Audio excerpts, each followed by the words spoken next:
ಯಾರೋ ಹೇಳಿದ ಅದ್ಭುತವಾದ ಮಾತು. ನನ್ನನ್ನು ಮನುಷ್ಯನಾಗಿ ಮಾಡೋದಕ್ಕೆ ತಾಯಿ ಲಕ್ಷ ಕೆಲಸ ಮಾಡ್ತಾಳೆ. ಅದಕ್ಕಾಗಿ ನನ್ನ ಮೈ ಮೇಲಿನ ಚರ್ಮ ತೆಗೆದು ತಾಯಿ ಕಾಲಿಗೆ ಚಪ್ಪಲಿ ಮಾಡಿದರೂ ಕೂಡ ತಾಯಿ ಋಣ ತೀರಿಸೋಕ್ಕೆ ಆಗೋಲ್ವಂತೆ. ಒಂದು ಚಿಕ್ಕದಾದ ತಾಯಿ ಮಗನ ಕತೆ. ತಾಯಿ ತನ್ನ ಮಗನನ್ನು ತುಂಬ ಅಕ್ಕರೆಯಿಂದ ಲಾಲನೆ ಪಾಲನೆ ಮಾಡುತ್ತಾಳೆ. ಮಗ ಬೆಳೆದು ದೊಡ್ಡವನಾದಾಗೆ ದೇವರನ್ನು ಕಾಣುವ ಹಂಬಲ ಅವನಿಗೆ ಹೆಚ್ಚಾಯಿತು. ತಾಯಿ ಅಪ್ಪನೆ ಪಡೆದು ದೇವರ ಕಾಣುವ ದಾರಿ ಹುಡುಕಿ ಹೊರಟ. ಇಲ್ಲಿ ಮುದುಕಿ ಮಗ ಇವತ್ತು ಬರುತ್ತಾನೆ, ನಾಳೆ ಬರಬಹುದು ಎಂದು ಮಗನ ದಾರಿ ಕಾಯುತ್ತಿರುತ್ತಾಳೆ. ವರ್ಷಗಳು ಕಳೆದವು.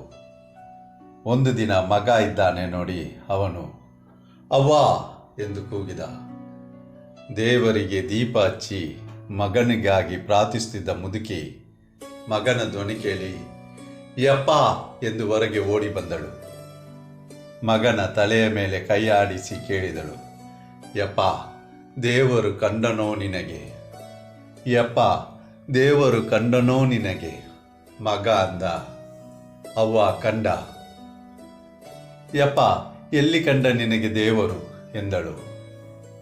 ಆಗ ಮಗ ಅಂತಾನೆ, ನಾನು ಕಾಡು ಮೇಡಲ್ಲಿ ಹುಡುಕಾಡಿದೆ, ಗುಹೆಗಳಲ್ಲಿ ತಪಸ್ಸಿಗೆ ಕುಳಿತೆ, ಹಿಮಾಲಯದ ತುದಿಯನ್ನು ಹತ್ತಿ ಹುಡುಕಾಡಿದೆ. ಕಾಡುಗಳಲ್ಲಿ ಗುಹೆಗಳಲ್ಲಿ ಹಿಮದ ಬೆಟ್ಟಗಳಲ್ಲಿ ಇಲ್ಲದ ದೇವರು ನನಗೆ ಎಲ್ಲಿ ಕಂಡ ಅಂದರೆ, ನೀನು ದೀಪ ಹಚ್ಚಿ ಬೇಡ್ಕೊಳ್ತಿದ್ದೀಯಲ್ಲ, ಆ ದೀಪದ ಬೆಳಕಿನಲ್ಲಿ ನಿನ್ನ ಮುಖದ ಮೇಲೆ ಬಿದ್ದಿತ್ತಲ್ಲ, ನಿನ್ನ ಮುಖದೊಳಗೆ ದೇವರ ಕಂಡೆ ನಾನು ಅಂದನಂತೆ. ನಮ್ಮೊಳಗೆ ಎಲ್ಲರೊಳಗೆ ಇದ್ದ ದೇವರನ್ನು ಕಾಣದೆ ಬೇರೆ ಎಲ್ಲೋ ದೇವರನ್ನು ಹುಡುಕುತ್ತಿದ್ದೇವೆ. ಮಗುವಿಗೆ ತಾಯಿಯೇ ದೇವರು, ತಾಯಿಯಲ್ಲದೆ ಬೇರೆಲ್ಲಿ ಕಾಣಸಿಗುವನು. ಆಗ ತಾನೇ ಹುಟ್ಟಿದಂಥ ಮಗು ಒಂದು ಅಸಹಾಯಕ ಹುಳು ಇದ್ದ ಹಾಗೆ. ಅಳುವುದು ಬಿಟ್ಟರೆ ಏನೂ ಬರಲ್ಲ. ಅದನ್ನು ಪ್ರೀತಿಯಿಂದ ತ್ಯಾಗದಿಂದ ತನ್ನ ಜೀವ ತೆಗೆದು ತಾಯಿ ಅದನ್ನು ವಿಗ್ರಹ ಮಾಡುತ್ತಾಳೆ, ಒಂದು ಜೀವ ಅಂತ ಮಾಡ್ತಾಳೆ. ಅದಕ್ಕೋಸ್ಕರ ಲಕ್ಷ ಕೆಲಸ ಮಾಡ್ತಾಳೆ. ತನ್ನ ಆಸಕ್ತಿಗಳನ್ನು ತನ್ನ ಅವಕಾಶಗಳನ್ನೆಲ್ಲ ಮರೆತು ಮಗುವಿಗೋಸ್ಕರ ಬದುಕೊಳ್ತಾಳೆ. ಒಂದು ಮಾತಿದೆ ಜಾನಪದದಲ್ಲಿ, ಮಗು ಹುಟ್ಟಿದಾಗ ಮುಷ್ಟಿ ಮುಚ್ಚಿಕೊಂಡು ಇರುತ್ತಂತೆ ಮಗುವಿನದ್ದು. ತಾಯಿ ಆ ಮುಷ್ಟಿ ಬಿಚ್ಚುತ್ತಾಳೆ.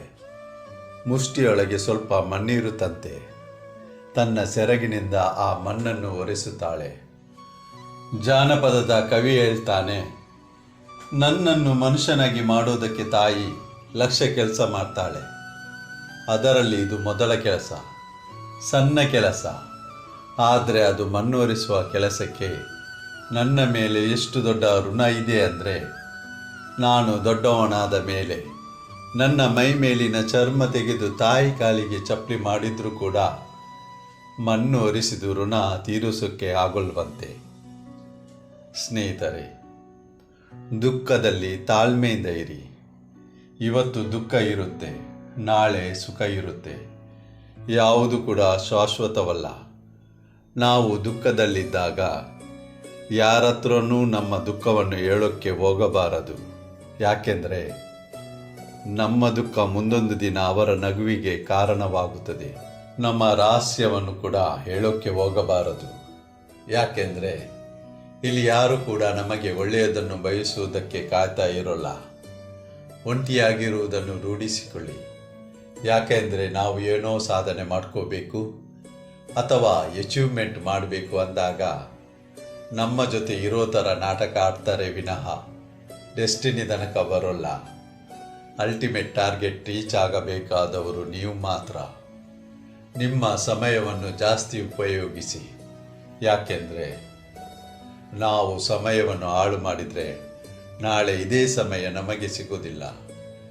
ಕಹಿಯಾದ ಸತ್ಯವನ್ನು ನಾವು ಅರ್ಥ ಮಾಡಿಕೊಂಡ್ರೆ ತುಂಬ ಚೆನ್ನಾಗಿರ್ತೀವಿ.